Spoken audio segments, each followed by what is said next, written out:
último domingo de setembro, o mês da Bíblia, que as palavras proclamadas do Evangelho possam perdoar os nossos pecados. Então, meus irmãos, tão importante aprender as lições de Deus. Temos um Deus bondoso que nos orienta.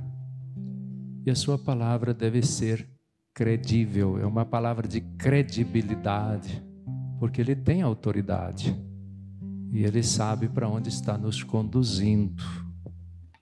E hoje na liturgia bíblica, 3 pontos nos chamam a atenção. O Senhor nos aponta 3 assuntos de grande importância para as nossas relações sociais, para a nossa convivência de uns com os outros.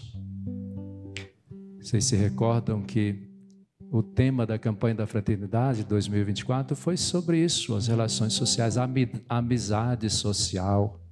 Devemos construir boas relações, boas amizades, fortalecer os vínculos, nos ajudar. A bem da verdade, a igreja, nas suas pregações, na evangelização, na catequese, nos cursos, nos retiros,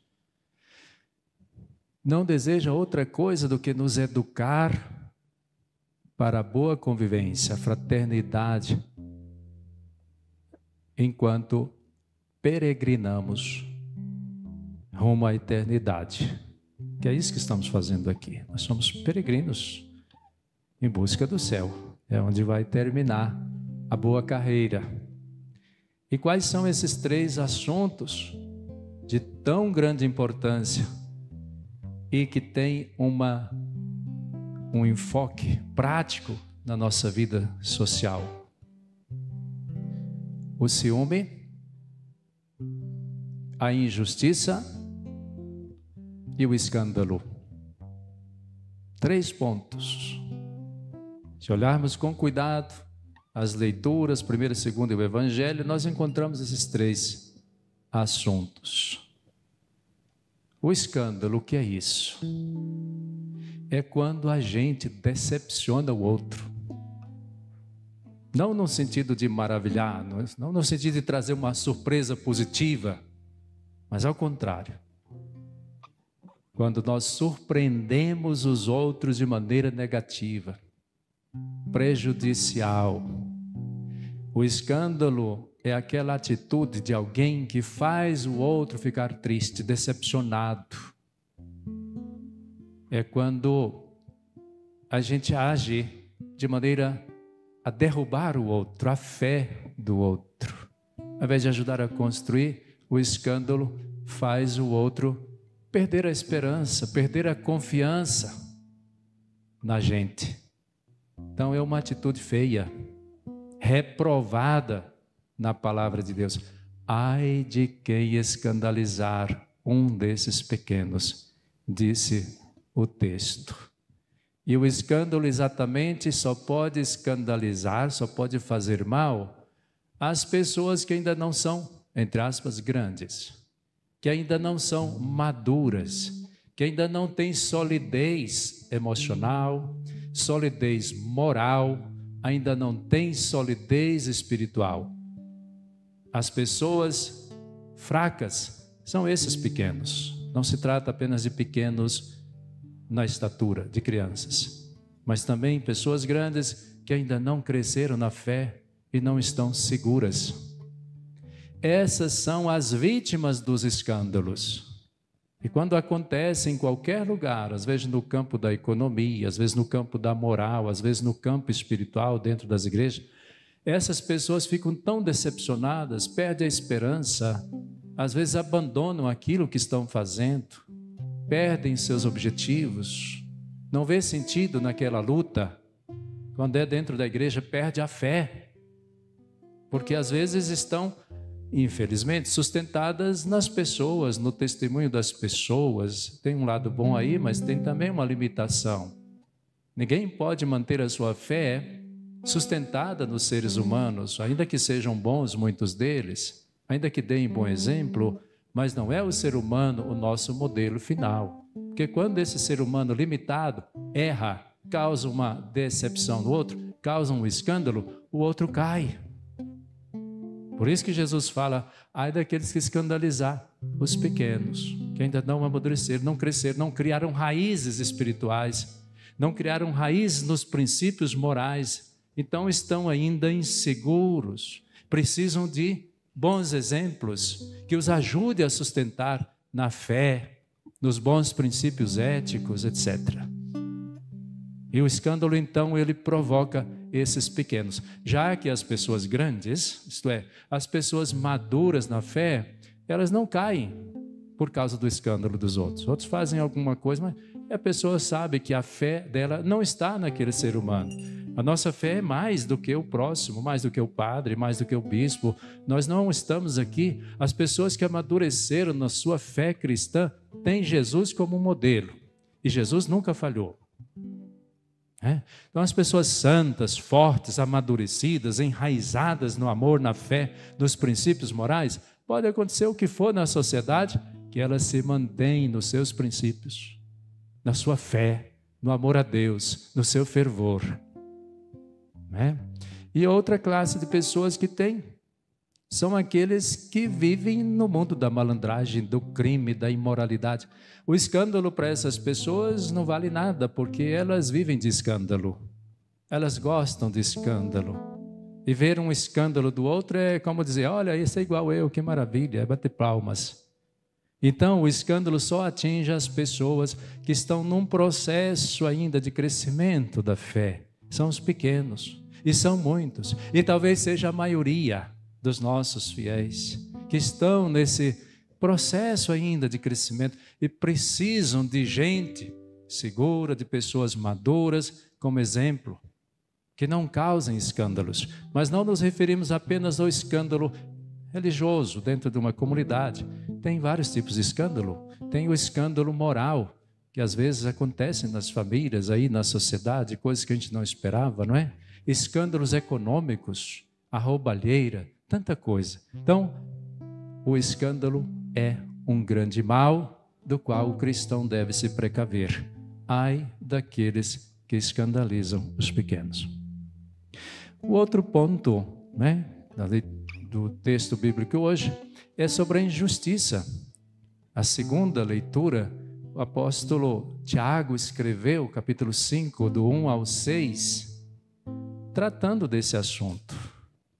E a injustiça, minha gente, é algo perpetrado, é algo feito por pessoas que têm poder, que têm capacidades financeiras, que têm uma certa vantagem sobre os outros, que têm certos instrumentos de manipulação do outro para poder causar o prejuízo para os outros.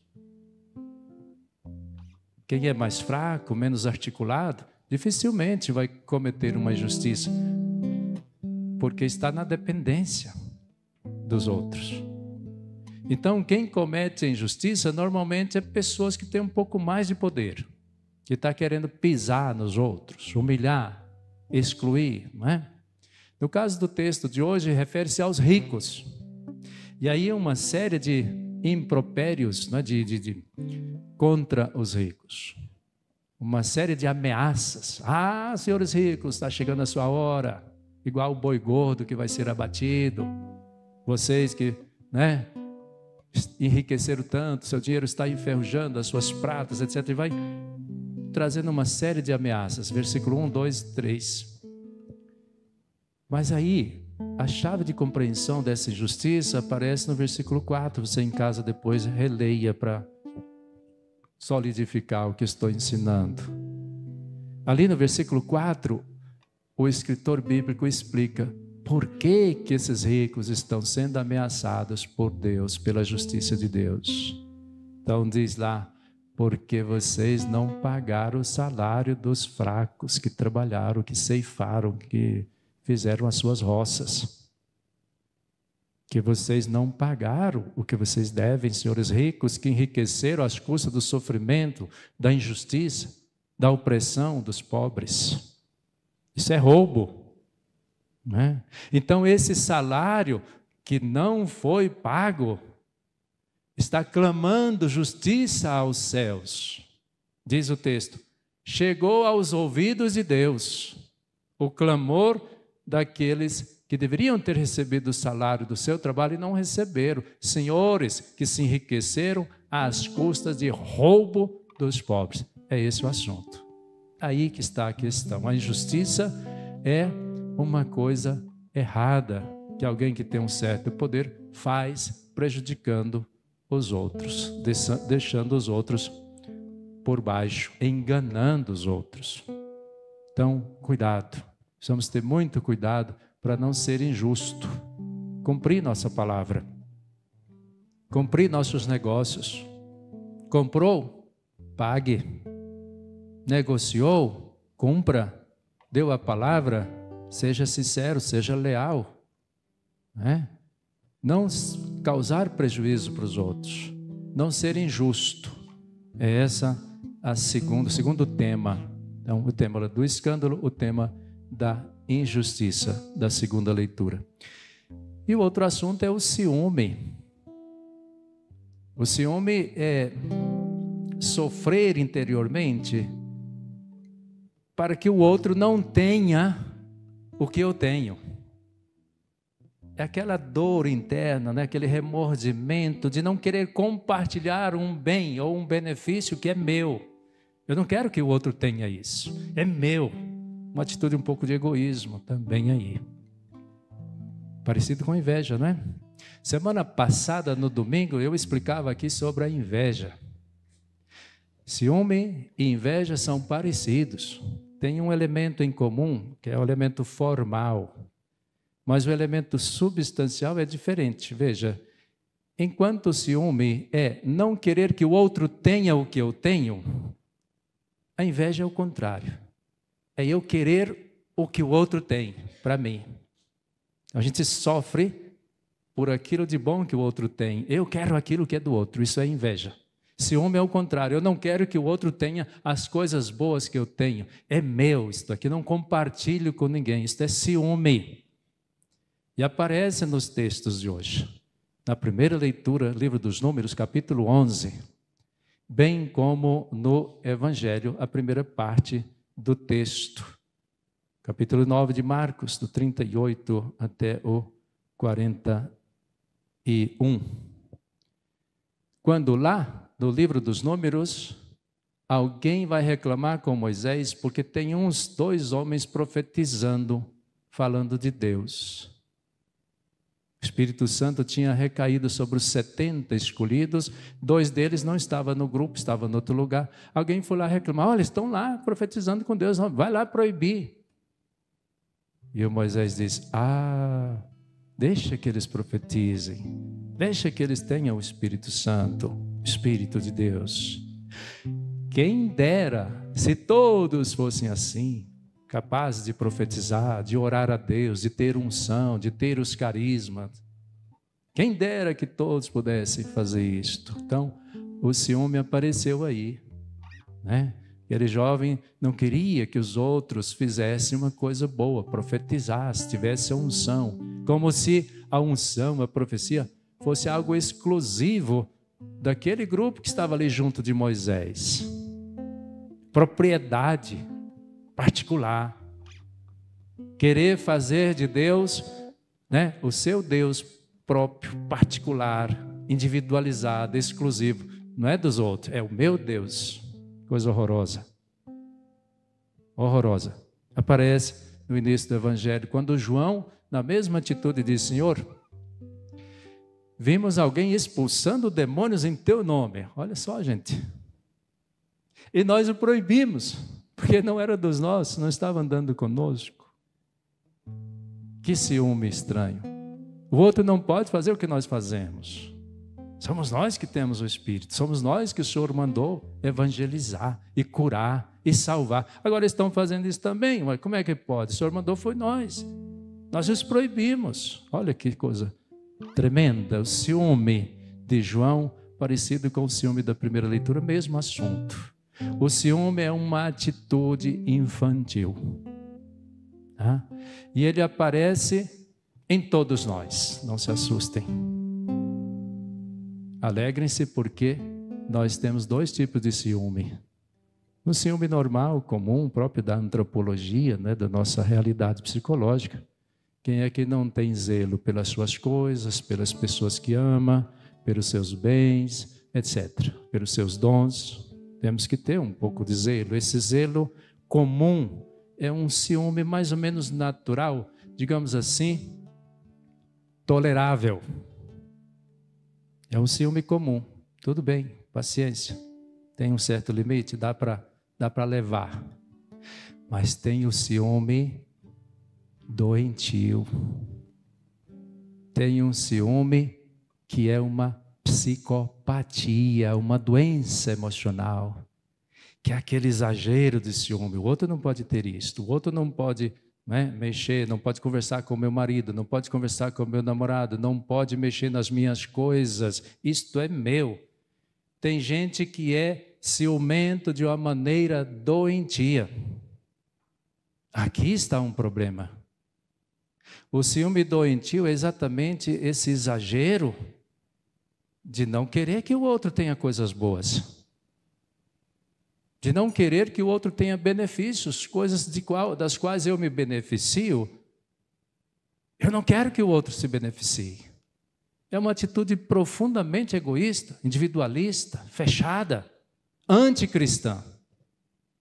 Então esse ciúme psicopático, né, doentio, ele precisa ser detonado, porque senão ele nos detona. Ou nós acabamos com isso, ou isso nos arrebenta. A pessoa com um ciúme doentio, a situação pode ir agravando e agravando, a ponto dela se prostrar, dela perder a esperança, dela perder a confiança em si mesma. Tá? O ciúme doentio é quando a pessoa perde a confiança em si mesma. Ele acha que os outros são todos concorrentes. Os outros estão sempre de olho naquilo que é dele. E aí vai desenvolvendo, né, as neuroses, as psicoses. E como é que essa pessoa vai encontrar paz? Como é que ela vai ter serenidade? Como é que ela vai orar e ter paz interior com uma doença dessas? Então o ciúme é reprovado, a gente precisa tratar, precisa curar. Às vezes psicologicamente, não é? Com os meios profissionais, mas sobretudo com a vida espiritual de humildade, de capacidade de partilha, de deixar que os outros também tenham benefícios dos quais eu gozo, né? Dos quais eu me beneficio. Os outros também podem ter. Nós não somos concorrentes, nós somos colaboradores, vivemos em comunhão, devemos nos ajudar para caminhar como irmãos na direção de Deus. Então precisa ter muito cuidado com o ciúme. Em qualquer ponto, às vezes com as coisas, os objetos, não é? E às vezes com as pessoas. Fulano é meu e não é de mais ninguém, né? Não pode nem conversar. Isso pode existir entre as amizades. Eu vi muito isso, até mesmo dentro de seminários, situações assim, infantis. Pessoas infantis que querem o outro para ela. Não pode, né? Não pode ser assim. O outro é livre, é de todos. A gente precisa confiar. A pessoa que tem essa enfermidade do ciúme, ela não tem segurança, ela não tem autoconfiança. Ela se sente para baixo. E não é preciso ser assim, porque cada um tem dons próprios. Nós precisamos confiar naquilo que Deus nos deu e viver em paz, né? Sem querer que os outros, né, fiquem à parte, distante desses benefícios. Aqui os benefícios bíblicos, vocês viram o que é? A unção de Deus. A capacidade que Deus deu no Antigo Testamento para eles profetizarem. Os carismas que estavam em Moisés foram compartilhados com aqueles 70. Foi o Deus que quis isso, compartilhar bens com os outros, para que os outros tivessem a unção, a capacidade de falar, de denunciar, de louvar.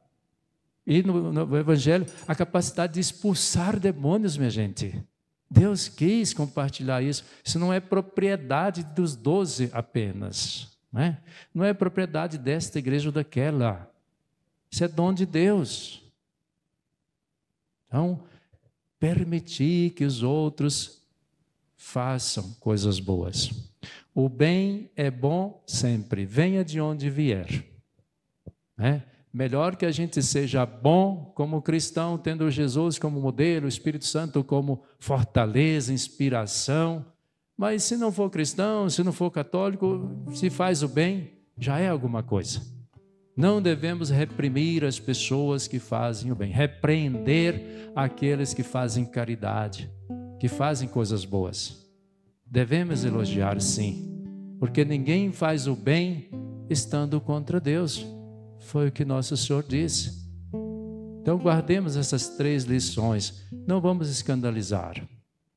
Não vamos ser injustos, enriquecendo às custas do empobrecimento, da exploração dos pobres. Não vamos ter o ciúme doentio, porque isso pode nos levar à perda do sentido da própria vida. E infelizmente tem gente que chegam a tirar a própria vida por conta dessa insegurança, por conta dessa depressão, de achar que não é nada, que não está com nada, que os outros aqui têm tudo. Cuidado. Deus te ajude, Deus nos ajude, nos livre desses 3 graves defeitos: o escândalo, a injustiça e o ciúme doentio. Feche os olhos um pouquinho, deixe essa palavra assentar na sua alma. Deixe o Espírito Santo completar esta reflexão. Essa palavra de Deus se enraize no seu coração.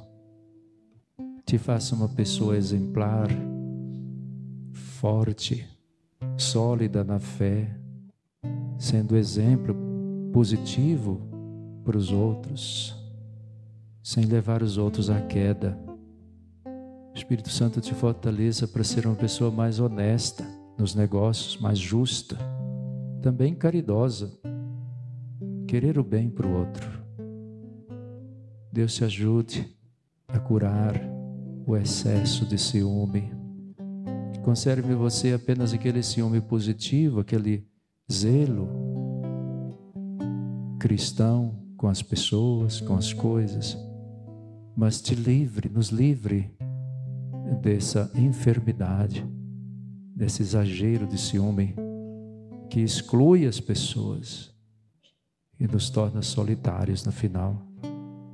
Colocamos em tuas mãos, Senhor, esta comunidade, aqueles que estão orando distante, acompanhando a Santa Missa. Toca o coração dessas pessoas, cura esta enfermidade da injustiça, do escândalo e do ciúme. As pessoas que gostam de causar escândalos morais, chamar a atenção sobre si, as pessoas que estão às vezes mal vestidas, que gostam de levar os outros a pecar, as pessoas que causam escândalos financeiros, meu Deus, escândalos espirituais, fazendo práticas religiosas erradas. Cura essas pessoas, livra essas pessoas desses escândalos, falsas doutrinas, falsa adoração. Nós te pedimos esta cura, esta libertação. Cura, Senhor, também do ciúme. Traz a sua paz, dá a humildade a cada um de nós. Dá-nos a capacidade de compartilhar o bem, porque os benefícios que vêm de vós é para todos, é para a edificação de todos os irmãos. E nós somos irmãos. Nós nos colocamos, Senhor, em suas mãos para que o Senhor nos fortaleça.